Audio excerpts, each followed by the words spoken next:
Good morning students. Today we will discuss about properties of acid and base which are common.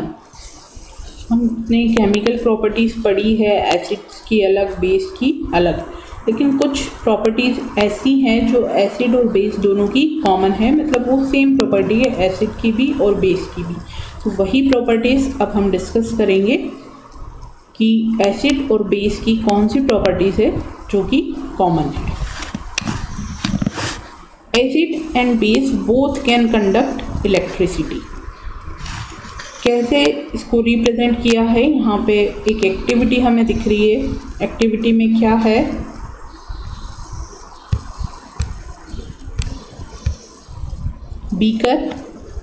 Beaker में हमने भरा है dilute HCl solution. जो light yellow colour का जो solution दिख रहा है ये क्या है, डाइल्यूट HCl, मतलब एसिड का सॉल्यूशन है।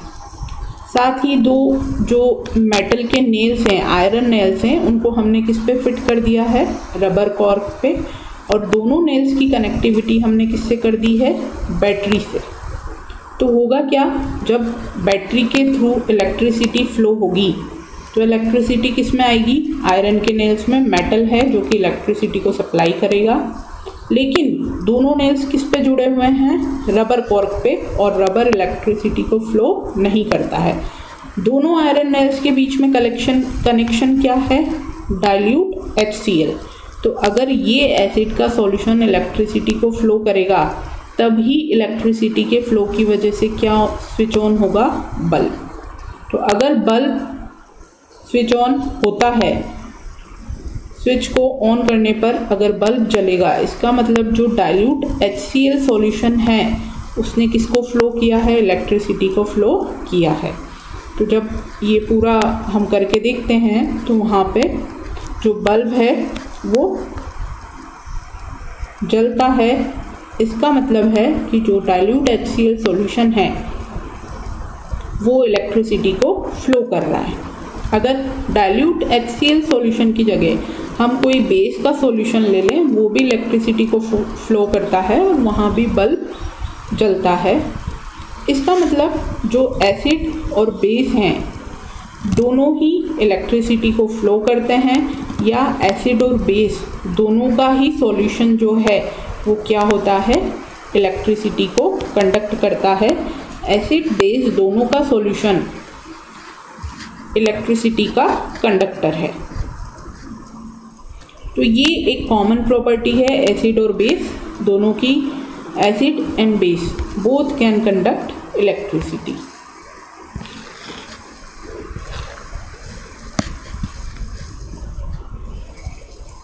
यहाँ पे एक और एक्टिविटी हमें दिख रही है क्या, एक्टिविटी में दो टेस्ट ट्यूब्स हैं। फर्स्ट टेस्ट ट्यूब में सोडियम क्लोराइड सॉल्यूशन है और उसके अंदर हमने ऐड किया है H2SO4। तो क्या होगा, जैसे ही सोडियम क्लोराइड के सॉल्यूशन में हम H2SO4 को ऐड करेंगे, यहाँ पे जो गैस बनेगी दैट विल बी HCl। कैसे रिएक्शन होगी, ये रिएक्शन भी आप लोगों को बता देते हैं। क्या हो रहा है, test tube, first test tube की हम बात कर रहे हैं, NaCl प्लस H2SO4। क्या इससे बनेगा प्रोडक्ट, HCl प्लस Na2SO4।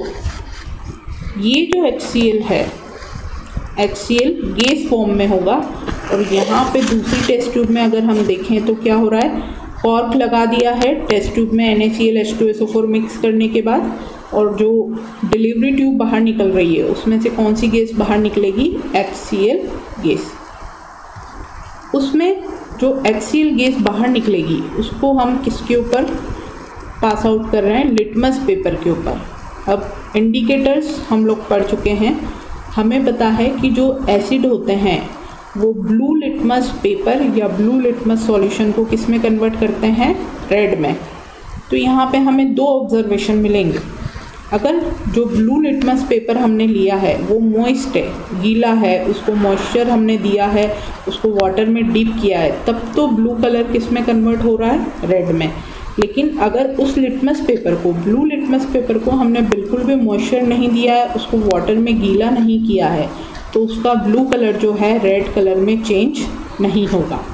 तो इससे हमें क्या पता चल रहा है कि जो HCl है या कोई भी एसिड है वो वाटर की प्रेजेंस में ही ब्लू लिटमस को किस में कन्वर्ट कर रहा है, रेड में।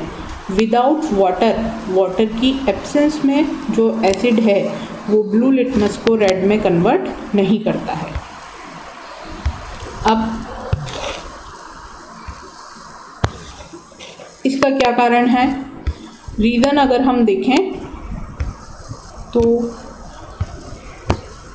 HCl कोई भी एसिड है वो जो लिटमस सॉल्यूशन का कलर चेंज करता है, किसकी वजह से, कौन से आयन की वजह से करता है, आयन इज H+।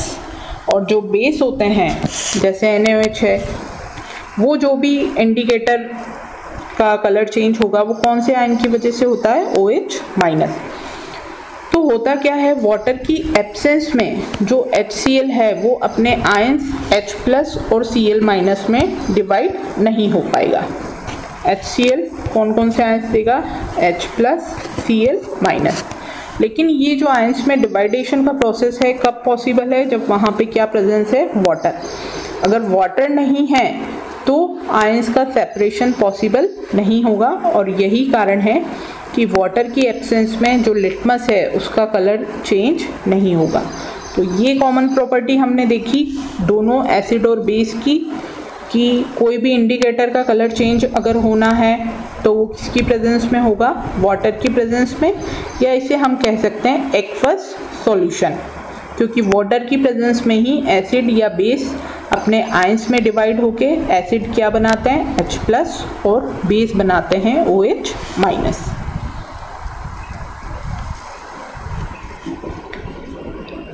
नाम दोनों H+ और OH- जो आयंस हैं उनका नाम भी हम ध्यान रखें। H+ को हम लिखते हैं हाइड्रोनियम आयन। जो H+ आयन है वो बहुत स्मॉल आयन है। हाइड्रोजन हमें पता है सबसे पहला एलिमेंट है, एटॉमिक नंबर 1 है, और H+ मतलब उसमें से भी एक इलेक्ट्रॉन निकल चुका है।